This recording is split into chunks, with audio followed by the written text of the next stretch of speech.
नमस्कार, स्वागत है आपका एक और नए ब्लॉग के अंदर। जय श्री कृष्णा, जय यमुना मैया। मेरा नाम है देव चौहान। आज भाई हम जो अंदर बोलने का शूट कर रहे हैं वो गाड़ी के अंदर कर रहा हूँ भाई मैं, क्योंकि बाहर मैंने अभी ड्रोन उड़ाया पूरा और मेरे ना यार छाती में पता नहीं क्या प्रॉब्लम होने लग गई। यहाँ पर तकरीबन 1.5 घंटे से हम यहाँ पर शूट कर रहे थे पूरा, और भाई छाती में बड़ी अजीब सी प्रॉब्लम होने लग गई। तो मैं आज अंदर से कर रहा हूँ, गाड़ी के अंदर से, क्योंकि बाहर यहाँ पर पता नहीं कैसे लोग रह पाते हैं भाई। सच बोल रहा हूँ, आप यहाँ परेशान हो जाओगे। सबसे पहले मैं यहाँ की प्रॉब्लम जो है ना, जो मेन प्रॉब्लम, जो बदबू की प्रॉब्लम है ना भाई, उसको मैं आज आपको बताना चाहता हूँ।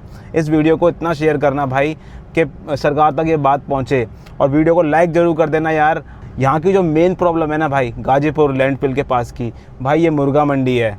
यहाँ पर जो मुर्गा मंडी, फिश मंडी, जो जितना भी यहाँ पर नॉन वेजिटेरियन का काम होता है ना भाई, ये खुले में एकदम पूरे रोड के पास में खुले में होता है भाई। इतनी बदबू आती है, ये देख रहे हो ना आप, जितनी भी आपको चार्ल्स यहाँ पर नज़र आ रही हैं, जितनी भी आपको यहाँ पर झुग्गियाँ, शेल्टर्स नज़र आ रहे हैं, उनके आप देख रहे होंगे किस प्रकार का ये नज़ारा आपको दिखाई दे रहा है। ये बूचर खाना जो बना हुआ है ना भाई, इससे इतनी बदबू आती है, इतना सड़े हुए मांस की बदबू आती है भाई, इतनी गंदी बदबू आती है।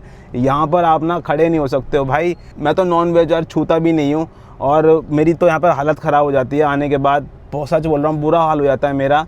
लेकिन जो यहाँ अगर जो नॉनवेज खाता भी होगा ना भाई, सच बोल रहा हूँ, वो भी यहाँ पर आके परेशान हो जाएगा। इतना बुरा हाल हो रखा है यार। इस एरिया को कुछ ना कुछ कवर अप करवाओ, कहीं पर इनको ऐसा अंडरग्राउंड एरिया दो, कुछ दो, लेकिन यहाँ पर खुले में मत करो यार भाई। बहुत दम निकल जाता है यहाँ पर आते आते, पूरा दिमाग की दही हो गई भाई मेरा दम घुट गया। सच बोल रहा हूँ भाई। ये मुर्गा मंडी जो इतनी भी है ना, ये यहाँ से थोड़ा शिफ्ट होनी चाहिए भाई। मुझे बिल्कुल भी बहुत बदबू आती है। अगर लोकल से भी पूछोगे ना तो वो भी बोलेंगे कि हाँ भाई, यहाँ से बहुत बदबू आती है। चलो अब शुरू करते हैं। आपको गाजीपुर लैंडफिल का मैं पूरा विवरण देता हूँ। तो अभी आप सामने शॉट के अंदर देख रहे होंगे, ये है गाजीपुर लैंडफिल। और भाई यहाँ पर इतनी चीलें उड़ रही हैं कि ड्रोन उड़ाना पॉसिबल ही नहीं है। आप मैं देख रहे होंगे, मैं शॉट लगा रहा हूँ, इस सीन को देखिए आप। चीलें देखो आप कितनी, मतलब ऐसा लगता है कि उठा के ले जाएंगी आपको। इसके बीच में ड्रोन उड़ाना ना तकरीबन इम्पॉसिबल हो जाता है, फिर भी बहुत टफली मैं इस काम को करता हूँ, आपके प्यार की बदौलत भाई। तो अभी आप देख रहे होंगे जो गाजीपुर लैंडफिल की स्थिति किस प्रकार की है।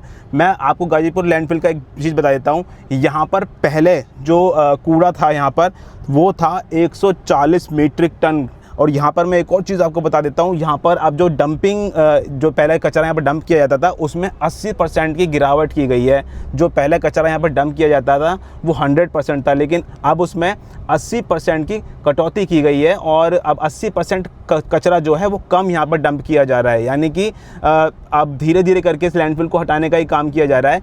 इस लैंडफिल के मैं आपको और चीज़ बताऊँ तो यहाँ पर जो डेली का कचरा जो रिमूव होता है ना, वो भाई यहाँ से 18 से 20 हज़ार मीट्रिक टन कचरा जो है वो डेली का यहाँ से रिमूव होता है। और मैं आपको यहाँ पर एक और चीज़ बता दूँ, यहाँ पर जो ट्रोमेल मशीन की संख्या है, जितनी भी आप मशीनें देख रहे होंगे, जिस मशीन के अंदर प्रोसेस करके, जितना भी बायोमाइनिंग वगैरह करके इस कचरे को फिल्टर करके एक उपयोग में लाने लायक वेस्ट बनाया जाता है, तो वो जो मशीनें हैं, ट्रोमेल मशीन, उनकी संख्या यहाँ पर है 40 से 50। यहाँ पर जो संख्या मौजूद है वो 40 से 50 के बीच में यहाँ पर संख्या मौजूद है ट्रोमेल मशीन्स की। और ये संख्या आप अभी देख रहे होंगे। इन मशीनों को ना भाई पहाड़ के ना हर एक सेक्शन के पास में शिफ्ट करके लगा रखा है। मतलब कहीं पर 10 मशीन्स हैं, कहीं पर 5 मशीन लगा रखी है, कहीं पर सिंगल मशीन काम कर रही है, कहीं पर डबल मशीन काम कर रही है। इस प्रकार से पूरे पहाड़ के ना घेर रखा है। इस पूरे बड़े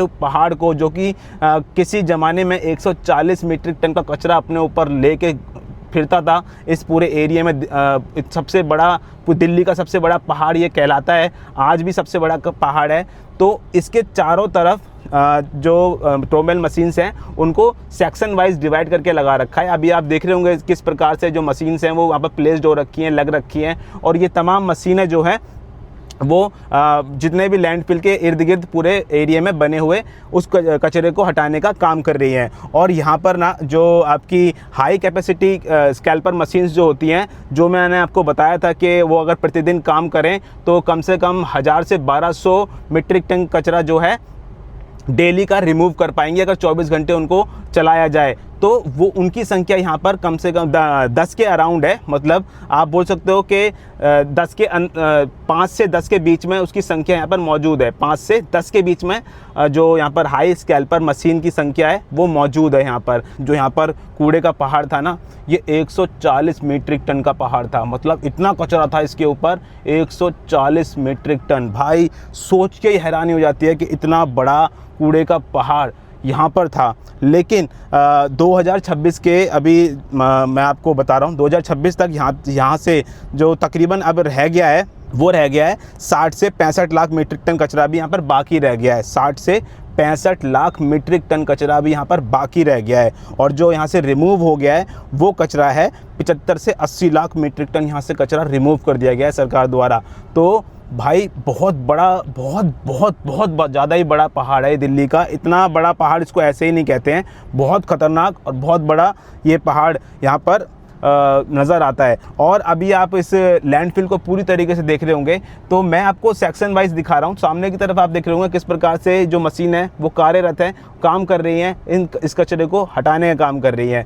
वहीं दूसरी साइड, मतलब मैं आपको एक अभी दिखा रहा हूँ। अभी जो आप साइड देख रहे हो ये साइड है जो गाजीपुर मंडी है, जहाँ पर चिकन मार्केट वगैरह है, उस साइड की मैं आपको साइड दिखा रहा हूँ। उस तरफ की आप एक बार जगह देखिए किस प्रकार का यहाँ पर आपको चित्रण दिखाई दे रहा है।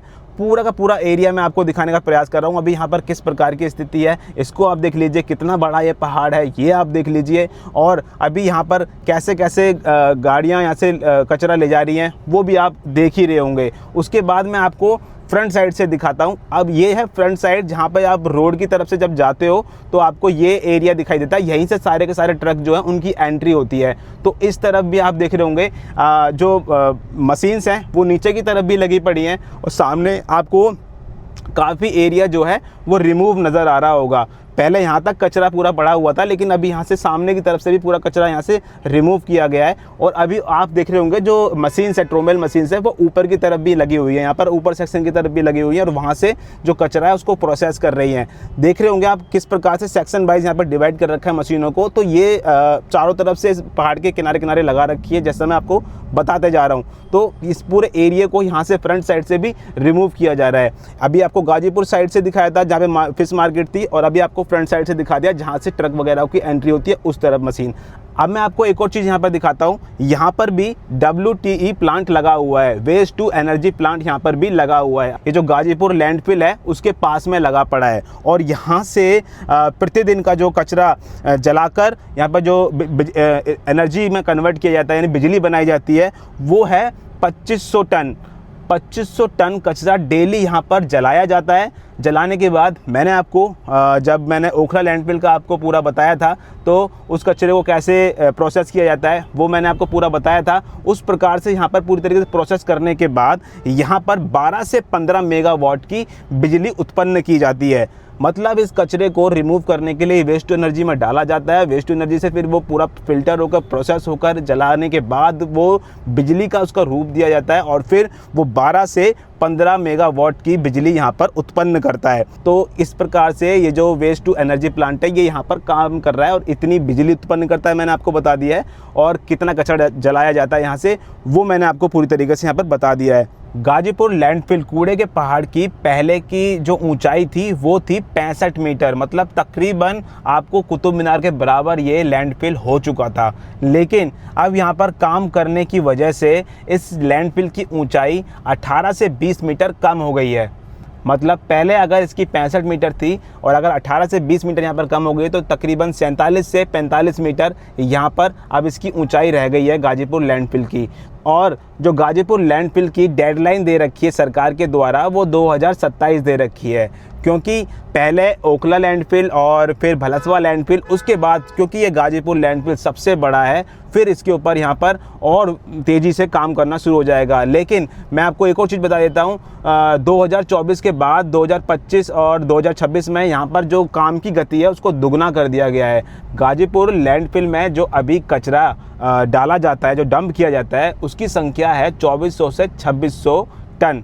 और जो यहाँ से कचरा डेली का रिमूव किया जाता है, जो प्रोसेस करके, रिसाइकल करके, बायोमाइनिंग करके, जितनी भी मशीनें लगी हैं, ट्रोमेल मशीन, हाई स्कैल्पर मशीन के द्वारा यहाँ से रिमूव किया जाता है, ट्रकों द्वारा लोड कर कर यहाँ से ले जाया जाता है, उसकी संख्या है 20,000 टन।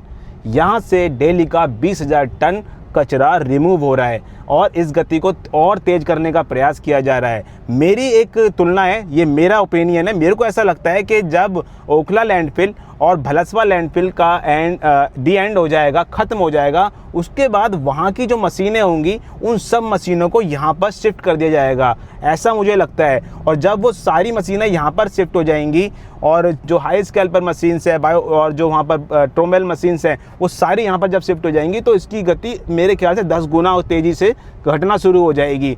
यहाँ पर जो इस कचरे से गैस उत्पन्न होती है उसे बोलते हैं मीथेन गैस, और उस गैस के ज़रिए कई बार न्यूज़ में भी आया था जो आग लग गई थी, तो उसको मद्देनज़र रखते हुए यहाँ पर जो है थर्मल कैमरा और गैस वेंट पाइप यहाँ पे लगाए गए हैं, ताकि अगर ऐसा कोई कहीं से भी धुआं निकलता हुआ नज़र आए, कहीं से भी कुछ ऐसी गतिविधि दिखाई दे तो उस पर तुरंत कार्रवाई की जा सके पूरी तरीके से। मैं आपको ज़्यादा क्लोजली यहाँ पर लेके नहीं जा रहा हूँ भाई, क्योंकि बहुत चीलें उड़ रही हैं, बहुत प्रकार की यहाँ पर क्या बताऊँ मैं आपको कि कैसे कैसे मैं इस ड्रोन को उड़ा रहा हूँ और आपको दिखा रहा हूँ सब कुछ मैं, लेकिन समझाने का मैं आपको प्रयास कर रहा हूँ। आप इसमें इन विजुअल में थोड़ा समझने की कोशिश करना कि यहाँ पर स्थिति किस प्रकार की है।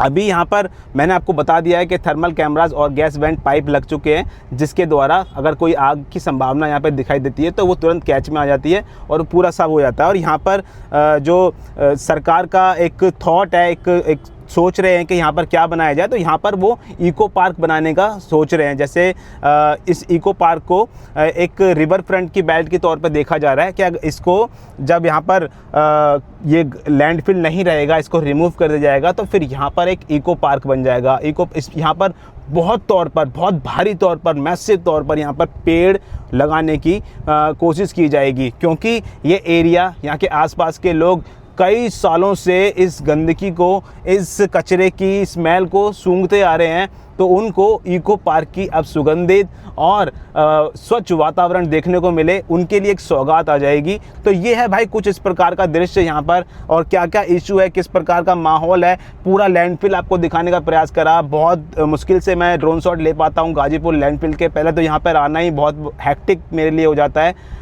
मैं बहुत प्रॉब्लम में आ जाता हूँ यहाँ पर आकर, लेकिन फिर भी मैं प्रयास करता हूँ कि आप सबके जो आप मेरे को मेल करते हो, बोलते हो भाई वो लैंडफिल का हमें अपडेट दीजिए, तो मैं आपके लिए, आपके प्रेम के लिए मैं यहाँ पर आ जाता हूँ। प्लीज़ भाई लोगों, वीडियो को लाइक ज़रूर कर देना, आपका लाइक मिलता है तो मुझे बहुत मोटिवेट मिलता है। मुझे ऐसा लगता है कि ठीक है, इतनी मेरी कम्युनिटी है, मेरे को सपोर्ट कर रही है, तो मुझे जाना चाहिए। तो भाई प्लीज़ लाइक ज़रूर कर देना। और ये लैंडफिल का वीडियो आपको कैसा लगा, ये इन्फॉर्मेशन कैसी लगी, प्लीज़ कमेंट सेक्शन में ज़रूर बता देना। अगर कुछ और नहीं बता पा रहे हो तो भाई अपने भाई के लिए एक एप्रिसिएशन कमेंट ज़रूर कर देना। प्लीज़ हाथ जोड़ के विनती है भाई आपसे, एक एप्रिसिएशन कमेंट ज़रूर कर देना।